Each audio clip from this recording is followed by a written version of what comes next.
കാതോട് കഥാരത്തിൻ്റെ വർക്കിൽ സാർ ഫുള്ളും ഉണ്ടായിരുന്നു. അതിൻ്റെ ത്രെഡ് ഒരു ആർട്ടിസ്റ്റിൻ്റെ ഒരു ഫോട്ടോ വെച്ചാണ് രേഖാചിത്രം ഉണ്ടായത്. ആ കഥാഗതിയോട് സാർ യോജിക്കുന്നുണ്ടോ ശരിക്കും പറഞ്ഞു? ഈ അന്നത്തെ ആ മമ്മൂക്ക ഇതിനകത്ത് കാണിക്കുന്നുമുണ്ട്. അതെ, ഇത് ഓരോരുത്തരുടെയും മനസ്സിലുദിക്കുന്ന ചില കാര്യങ്ങളുണ്ട്. ഒരു ചിത്രം ഞാനിപ്പോൾ ഈ അടുത്ത സമയത്ത് കണ്ടു. ആ സിനിമയിലെ എല്ലാ ക്യാരക്ടേഴ്സും വട്ടന്മാരാണ്. അതിൽ ലാല് വട്ടനാണ്, അതിൻ്റെ മെയിൻ ക്യാരക്ടർ വട്ടനാണ്. എല്ലാവരും ഫഹദ് ഫാസിൽ ഉൾപ്പെടെ എല്ലാവരും വട്ടന്മാർ, പെണ്ണും എല്ലാം വട്ടന്മാരാണ്. വട്ടെന്ന് വെച്ചാൽ അവർ ചെയ്യുന്ന പ്രവൃത്തികളെല്ലാം ആ രീതിയിൽ. അങ്ങനെ ഒരു ക്യാരക്ടർ നമ്മൾ കാണാൻ പറ്റും. ഓടും കുതിരയ. പക്ഷെ അങ്ങനെ ഒരു ക്യാരക്ടർ കാണാൻ പറ്റുമോ? ആദ്യമൊക്കെ എനിക്ക് തോന്നി, പിന്നെ കൊള്ളാമല്ലോ, സംഭവം കൊള്ളാമല്ലോ, എനിക്കിഷ്ടപ്പെട്ടു. എനിക്കിഷ്ടപ്പെട്ടില്ലെന്ന് പറയാൻ പറ്റില്ല, എനിക്കിഷ്ടപ്പെട്ടു, ഞാൻ ആസ്വദിച്ചു. വേറൊരു തലത്തിലാണ് ഞാൻ ആസ്വദിച്ചത്. ഞാൻ ചോദിക്കുന്നത് അതിനകത്ത് മമ്മൂട്ടിയുടെ അതേപോലെ തന്നെ, അത് ഞാൻ പറയാൻ വന്നത് ഇതുകൊണ്ടാണ്, അതേപോലെ തന്നെ ആ ഡയറക്ടർക്ക് തോന്നിക്കാണും ഇങ്ങനെ ഒരു സംഭവം ഉണ്ടാക്കിയാൽ അത് പ്രയോജനപ്പെടും എന്ന് അദ്ദേഹത്തിന് തോന്നിക്കാണുമല്ലോ. അതായിരിക്കുമല്ലോ ആ സിനിമ ഉണ്ടാക്കിയത്. അതിൻ്റെ മെയിൻ റീസൺ എനിക്ക് പറയാൻ പറ്റില്ല, കാരണം അത് എങ്ങനെ ഉണ്ടാക്കാൻ പറ്റൂ ഇത്. അപ്പോൾ അതിന് പെർമിഷൻ കൊടുത്ത ആൾക്കാരുണ്ടാവും. ഞാൻ ചോദിക്കുന്നതല്ല, അന്ന് ഈ രേഖാചിത്രത്തിൽ പത്രക്കാരൻ വന്ന് ചോദിക്കുമ്പോൾ ഇറിറ്റേറ്റ് ആയി മമ്മൂട്ടി ഇറങ്ങി പോകുന്ന സംഭവമൊക്കെ ഉണ്ട്. ആ സിനിമയിലും അങ്ങനെയൊക്കെ തന്നെ ആയിരിക്കും മമ്മൂട്ടിയുടെ ഒരു ബിഹേവിയർ എന്ന് പറയുന്നത്. മമ്മൂട്ടി അങ്ങനെ ഇറിറ്റേറ്റഡായി ഇറങ്ങിപ്പോയ സംഭവങ്ങളൊന്നുമില്ല.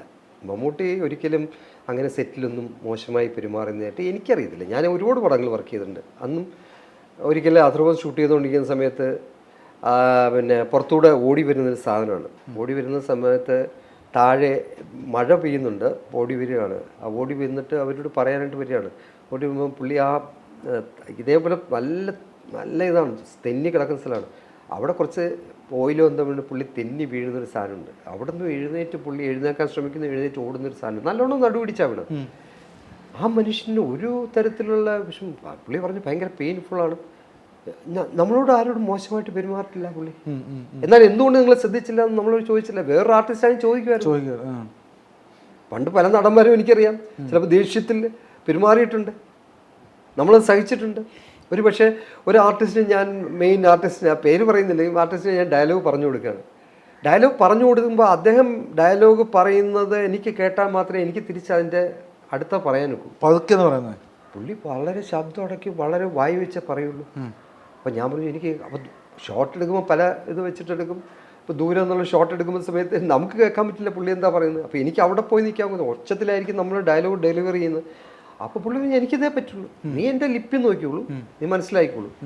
അപ്പോൾ അത്രയും കഠിനാധ്വാനം ചെയ്ത് ഞാൻ അതിലും നോക്കണം, ഈ ഡയലോഗ് വായിച്ചു കൊടുക്കുക, തെറ്റുകയും ചെയ്ത് അത് പറഞ്ഞു കൊടുക്കുകയും വേണം. അപ്പോൾ എത്രത്തോളം മനസ്സിനെ കോൺസെൻട്രേറ്റ് ചെയ്യണമെന്ന് ആലോചിച്ചു നോക്ക്. അതും എനിക്കൊരു പാഠമാണ്. അത് എങ്ങനെ പിന്നെ അഡ്ജസ്റ്റ് ചെയ്തു? പറഞ്ഞു ആ സമയത്ത് അത് ചെയ്യേണ്ടി വന്നു, ചെയ്തു. നമ്മൾ ചിലപ്പോൾ ചില വല്ലാത്ത സ്ഥിതിയിൽ ചെല്ലുമ്പോൾ നമ്മൾ അതിനെ തരണം ചെയ്യത്തില്ലേ. നമ്മളെ ദേഷ്യം വരാറുണ്ട്, ഭയങ്കരമായിട്ട് ദേഷ്യം കടിച്ചമർത്തും.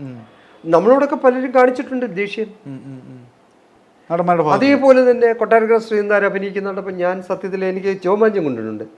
അദ്ദേഹം തീരെ വയ്യാത്തൊരു അവസ്ഥയിൽ ഞങ്ങൾ പിടിച്ചുകൊണ്ട് പോകുമ്പോൾ അവിടെ കൊണ്ടിരുത്തുമ്പോൾ പുള്ളി ആ ക്യാരക്ടർ ചെയ്യുന്നതുകൊണ്ട് ഞാൻ ഞെട്ടിപ്പോയിട്ടുണ്ട്.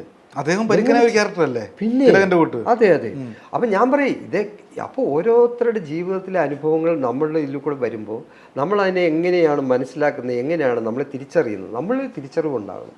ആ തിരിച്ചറിവാണ് നമ്മുടെ ജീവിതത്തിൻ്റെ വിജയം, സക്സസ് എന്ന് പറയുന്നത്. ആ സക്സസ് ഉണ്ടാക്കാനാണ് നമ്മുടെ ശ്രമം. ആ സക്സസ്സിലേക്കുള്ള പോയിന്റാണ്. അതിലേക്ക് ഞാൻ ശ്രദ്ധിച്ചിരിക്കുകയാണ്. ഇനി വേറെ ഒന്നിലേക്ക് ശ്രദ്ധയില്ല. അത് മാത്രമാണ് എൻ്റെ ഇനിയൊരു സക്സസ് ആണ് എൻ്റെ ലക്ഷ്യം. ആ സക്സസ്സിൽ എത്തിയിട്ട് ഞാൻ പുറകോട്ട് പോകത്തുള്ളൂ എന്നുള്ള ഒരു ലക്ഷ്യമുണ്ട് എനിക്ക്. ആ ലക്ഷ്യത്തിൽ എത്തിച്ചേർന്നിരിക്കും, സംശയമില്ലാത്ത കാര്യമാണ്. ഞാൻ പറഞ്ഞില്ലേ, ഇപ്പോൾ ഞാൻ ഒട്ടും പ്രതീക്ഷിച്ചില്ല ഞാനൊരു നായകനായിട്ട് അഭിനയിക്കുന്ന സിനിമയിൽ. ഞാൻ നായകനായിട്ട് അഭിനയിച്ചു. ആംസ്റ്റർഡാമിൽ ഞാൻ സെക്കൻഡ് റൗണ്ടിൽ വന്നു, ബെസ്റ്റ് ഏഷ്യൻ ആക്ടർ എന്ന് അതിൻ്റെ ഇരിപ്പുണ്ട്. പിന്നെ IFFKയുടെ ഇതിനകത്ത് ഞാൻ ജൂറി സെലക്ഷൻ കമ്മിറ്റി മെമ്പറായിരുന്നു. അതും എനിക്ക് സാധിച്ചു. അപ്പോൾ ഓരോ കാര്യങ്ങൾ തമിഴിൽ അഭിനയിച്ചു, സത്യരാജിൻ്റെ കൂടെ ചെയ്തു. അതെങ്ങനെ വന്നു? നമ്മളെ തേടിയെത്തിയതാണ്, എന്നെ തേടിയെത്തിയതാണ് കഥാപാത്രങ്ങൾ. അപ്പോൾ അവിടേക്ക് നമ്മൾ നിലനിർത്തുകയാണ്, നമ്മളെ കൊണ്ടെത്തിക്കുകയാണ്. അല്ല, നിങ്ങളൊക്കെ വർക്ക് ചെയ്ത കാലഘട്ടം മാറിയല്ലേ? ഇപ്പൊ പിന്നെ ഭയങ്കര വ്യത്യാസം. അമ്മയില്ല, അച്ഛൻ. ഞാൻ ചോദിച്ചോട്ടെ, അന്നത്തെ കാലഘട്ടത്തിൽ സിനിമ എടുത്ത എത്ര രൂപയ്ക്ക് തീർക്കാൻ പറ്റും? നമ്മൾ ആദ്യം ബഡ്ജറ്റ് കൊടുക്കണം. അല്ല, ഞാൻ പറഞ്ഞു ചോദ്യം എന്ന് വെച്ചാലേ, അപ്പൊ അന്നത്തെ സംഭവത്തിൽ നിങ്ങൾ കുറെ ആർട്ടിസ്റ്റുകളൊക്കെ നല്ല ബന്ധങ്ങളുണ്ട്. ഇന്നൊരു പുതിയൊരു ലോകമാണ് സിനിമാ ലോകം. അപ്പൊ ആ ലോകത്തിലേക്ക് ഇറങ്ങി ചില പേടിയുണ്ടോ? ആർട്ടിസ്റ്റുകൾ ഡേറ്റ് കിട്ടാൻ അവരെ കൺവിൻസ് ചെയ്യണം, കുറെ പാടല്ലേ? ഡേറ്റ് കിട്ടാൻ പ്രയാസം ഉണ്ടാവും, തീർച്ചയായിട്ടും ഉണ്ടാവും. കാരണം ഇപ്പോഴത്തെ ഒരു സെറ്റപ്പ് അങ്ങനെയാണ്. കാരണം പരലിലൂടെ കടന്നു വേണം അവിടെ എത്താൻ. പണ്ട് അത് വേണ്ട. എനിക്ക് മമ്മൂക്കയുടെ ചില നേരിട്ട് മമ്മൂക്കയുടെ ചിലായിരുന്നു, അന്ന് ചെല്ലായിരുന്നു.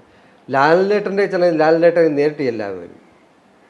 അതേപോലെ ഓരോ ആർട്ടിസ്റ്റിനും സോമേട്ടനാണെങ്കിലും സുമാൻ ചേട്ടൻ്റെ കൂടെ ആണെങ്കിലും അവർക്കൊന്നും പി എ ഇല്ല, അവർക്കൊന്നും പി എ ഇല്ല. നേരിട്ട് കാര്യങ്ങൾ നമുക്ക് ബോധിപ്പിക്കുക, അവർ നേരിട്ട് കഥകൾ കേൾക്കുമായിരുന്നു. ഇങ്ങനെയല്ല ഇന്നത്തെ കേൾക്കുന്നത് തെറ്റാണെന്നല്ല ഞാൻ പറയും, ഇന്നത്തെ സിസ്റ്റം വേറെ. അതുകൊണ്ട് ഒരുപാട് ബുദ്ധിമുട്ട്. അന്ന് ഒത്തിരി ഡയറക്ടേഴ്സും ഒത്തിരി പ്രൊഡ്യൂസേഴ്സും ഇല്ല, ഇന്ന് ഒരുപാട് പേരുണ്ട്. അപ്പോൾ അവർക്ക് അതിനെ നിയന്ത്രിക്കണമെങ്കിൽ അവർക്കൊരു പി എ വേണം. അപ്പോൾ ഒരു പി എടൊക്കെ നമ്മൾ പറഞ്ഞ് അവരുടെ കഥ കേൾപ്പിച്ച് വേണം നമ്മൾ അവിടേക്ക് എത്താൻ ഇപ്പോഴ്. അപ്പോൾ അവരെങ്ങനെ ഈ കഥ കൺസീവ് ചെയ്യുന്നു എന്നൊരു പ്രശ്നമുണ്ട്. അവരുടെ ലെവൽ എന്താണ്, നമ്മുടെ ലെവൽ എന്താണ്? എന്തുകൊണ്ട് സിബിമലയിൽ ഇപ്പോൾ ലാലിനെ വെച്ച് പടം ചെയ്യുന്നില്ല? ലാൽ ഡേറ്റ് കൊടുക്കത്തുണ്ടെന്നാണ് പറയുന്നത്. അതായിരിക്കത്തില്ലല്ലോ, അതിന് വേറെ കാരണങ്ങളുണ്ടാവുമല്ലോ. ലാൽ ഒരിക്കലും അങ്ങനെ പറയുമെന്ന് എനിക്ക് തോന്നുന്നില്ല. അങ്ങനെയാണ് സിബി പറഞ്ഞേക്കുന്നത്. സിബി പറഞ്ഞു അങ്ങനെയല്ല. സിബി പറഞ്ഞത് വെച്ചാൽ നേരിട്ട് എനിക്ക് ലാലിനോട് കഥ കേൾപ്പിക്കാൻ പറ്റുന്നില്ല എന്നാണ് പറഞ്ഞത് എൻ്റെ ഒരു ഓർമ്മ. അപ്പൊ അതിങ്ങ് എത്തപ്പെടാനുള്ളൊരു പ്രയാസമായിരിക്കും ആ ഡയറക്ടറെ ബുദ്ധിമുട്ടിക്കുന്നത്. അത്രയും വലിയ പടങ്ങൾ ചെയ്ത ഒരു മനുഷ്യൻ സത്യന്തിക്കാണ്ട് ഡേറ്റ് കൊടുക്കുന്നുണ്ട്, അതൊന്നുണ്ടായിരിക്കും. അത് ഇതൊക്കെ എന്ന് വെച്ചാൽ ഇതിനകത്ത് നടക്കുന്ന ചില കാര്യങ്ങളാണ്. അത് നമുക്ക് പ്രത്യേകിച്ച് മനസ്സിലാക്കാൻ വലിയ ബുദ്ധിമുട്ടാണ്. അതിനുള്ളിൽ നടക്കുന്ന ചില രഹസ്യങ്ങളാണ്. അത് ചിലരോട് ചില താല്പര്യങ്ങളുണ്ടാകും. ചിലർ പറയുമ്പോൾ ചിലപ്പോൾ അവർക്ക് ഇഷ്ടപ്പെടുന്നില്ലായിരിക്കും, പക്ഷെ അത് പുറമേ കാണിക്കാതിരിക്കുന്നതാവാം. എന്താ എനിക്ക് അറിയത്തില്ല. എങ്കിലും സിബിയെ സംബന്ധിച്ചോ സിബി നല്ല ഡയറക്ടറാണ്. അദ്ദേഹം പ്രൂവ് ചെയ്തതാണ്. 2 നാഷണൽ അവാർഡ് ലാലിന് വാങ്ങിച്ചു കൊടുത്തതാണ്. അത് അന്ന് അദ്ദേഹത്തിൻ്റെ ഫംഗ്ഷന് വെച്ച് പറയുന്നത് ലാൽ അത് അഡ്മിറ്റ് ചെയ്യുകയും ചെയ്തതാണ്. അപ്പോൾ ലാലിന് എനിക്ക് തോന്നുന്നില്ല ലാലിന് സിബിയോട് ദേഷ്യമുണ്ടെന്ന് എനിക്ക് തോന്നുന്നില്ല. ലാലിന് സ്നേഹമായിരിക്കും. ലാലിന് ആരോടും അങ്ങനെ പ്രത്യേകിച്ച് സ്നേഹമോ ദേഷ്യമോ ഒന്നും ഉണ്ടാകുമെന്ന് എനിക്ക് തോന്നുന്നു. സ്നേഹം ഉണ്ടാവുമായിരിക്കും തീർച്ചയായിട്ടും. റിലേഷൻഷിപ്പ് കാത്തു സൂക്ഷിക്കുന്ന ആളാണ് ലാല്. എല്ലാവരും അങ്ങനെ തന്നെയായിരിക്കാം. ഇപ്പോൾ ഇവിടെ വരുന്ന ആർട്ടിസ്റ്റുകളും അവരവരുടെ ആൾക്കാരോട് വളരെ സ്നേഹമുള്ളവരായിരിക്കാം. അതായിരിക്കുമല്ലോ അവരൊന്നിച്ച് പടം ചെയ്യുന്നതും ഒക്കെ പിന്നെയും പോകുന്നതൊക്കെ. മമ്മൂക്കയുടെ മകനാണെങ്കിലും ഫഹദ് ഫാസലാണെങ്കിലും മറ്റുള്ള നടന്മാരാണെങ്കിലും ഒക്കെ അത് തന്നെയാണ്. ഒത്തിരി നല്ല ആർട്ടിസ്റ്റുകൾ വന്നിട്ടുണ്ട്, ഇല്ലെന്ന് പറയാൻ പറ്റില്ല. ഒത്തിരി നല്ല ഡയറക്ടേഴ്സും വന്നിട്ടുണ്ട്, മിടുക്കന്മാരായ ഡയറക്ടേഴ്സും വന്നിട്ടുണ്ട്.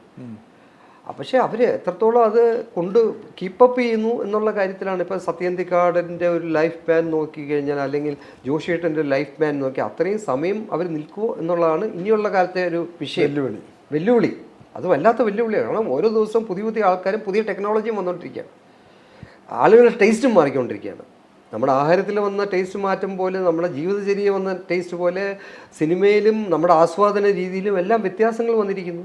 ആ വ്യത്യാസത്തിനനുസരിച്ച് നമ്മൾ ചലിക്കേണ്ടി വരുന്നു. അതൊരു കലാകാരൻ്റെ കടമയും ധാർമ്മികതയും ഒപ്പം കടമ്പയുമാണ്.